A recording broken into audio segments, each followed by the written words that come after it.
pessoal, bem-vindo ao ambiente de estudos do oftalmocurso. Hoje eu estou aqui com a doutora Ana Carolina, que todo mundo conhece como Carol, tá? Que é nossa excelente cirurgiã de retina, retinóloga clínica, para a gente discutir um pouco aqui sobre as provas, tá? Então nós vamos falar um pouquinho agora sobre a prova teórica de retina. Carol, como é que foi a bendita da prova teórica? Caiu uma questão, 20 questões, 50 questões, não caiu nada? O que foi esse ano? Como é que foi? Luiz, esse ano foi bem típica mesmo. Nós tivemos 12 questões na prova teórica 2. Foram questões bem mescladas. A gente teve desde questões bem fáceis, como questões também mais difíceis. Entendi. Tá, então foram 12 questões, né? Se a gente pensar, a prova tem 125 questões, então 10% da prova foi de retina. Exatamente. Bom, pessoal, 10% é muita coisa, então não dá para vocês correr o risco de não estudar retina, tá? Então, 10% a gente precisa de saber bem. Carol, e o que você achou de questão fácil esse ano? Uma muito fácil foi pra gente explicar, né? Ele era perguntando como é feito o mapeamento de retina. Então, basicamente como a gente utiliza, como a gente olha. A gente pega a lente, a gente vai, né, examinar o paciente sempre do lado contralateral, o paciente sempre olhando pro mesmo lado. Era básico, era muito fácil, né? Além disso, outro exemplo fácil é que vem sobre a classificação da retinopatia diabética, que é algo que a gente cai sempre. E lembrar da DMRI, todo ano também. Então, pessoal, olha só. Tiveram 12 questões, duas bem tranquilas, né? Que é uma questão de fazer exame, que todo mundo tem que saber, e uma questão de classificação do diabetes. Ok, beleza. Eu lembro, tem uma ainda da membrana neovascular, não tem? Exato, das camadas, que é a teoria do vulcãozinho, pô. Tá lá, é fácil. Né? Essa também é tranquila. Sim. Agora, eu vi umas questõezinhas lá que eu achei um pouco apertadas para quem não é da retina, né? O que você achou daquela questão, por exemplo, que perguntava sobre a perda dos fotorreceptores da retina? Então a gente sabe que a retina externa às vezes pode sumir, na sífilis, na míosis, na vitamina A, e eles perguntaram isso, né? Eu não lembro qual foi a questão.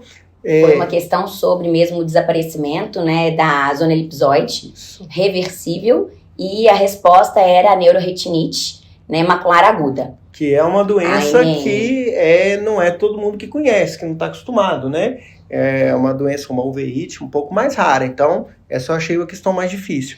Lembrar do diagnóstico também diferencial com a PAN, todas essas que o Luiz falou, né? Então, acho que é algo que a gente tem que estar trazendo mais. E o pessoal morre de medo de eletroretinograma, Carol. O que caiu esse ano? Sempre cai, né, gente? Sempre então, cai. Não adianta, vai cair uma. Vai. Eletroretinograma sempre caiu perguntando sobre as células de Miller. Qual que seria a resposta elétrica das células de Miller, se era onda A ou onda B.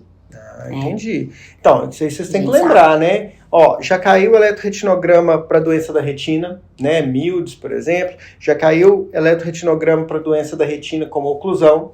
Já caiu agora eletroretinograma para células de Miller. Então, olha lá, ó. A onda A é dos fotorreceptores. Então, se a doença pega lá embaixo, míosis, sempre onda A. Sempre onda A. Miller.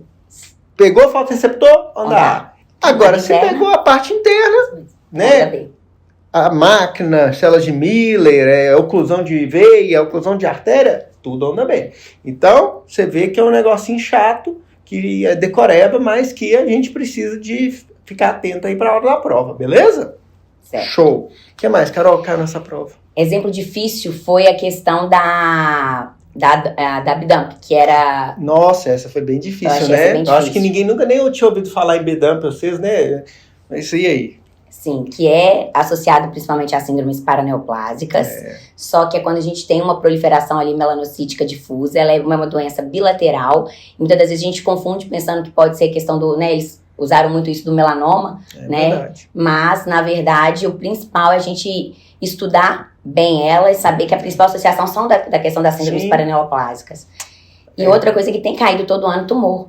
Pois retinoblastoma também. Eu tava até olhando isso, eu achei engraçado esse ano. Tem von Hippel também na prova, não tem? Nós vamos falar isso na prova de imagem, viu, gente? Pergunta não. Tem caído muito tumores de todas as áreas. Tem caído o tumor da plástica, às vezes cai da retina, às vezes cai tumor da órbita. Então, a gente tem que ficar de olho, tá? Então, essa foi a nossa dica aí da prova teórica 2, né, de retina. E fique esperto que depois vem a prova de imagem. Grande abraço. Abraço, pessoal.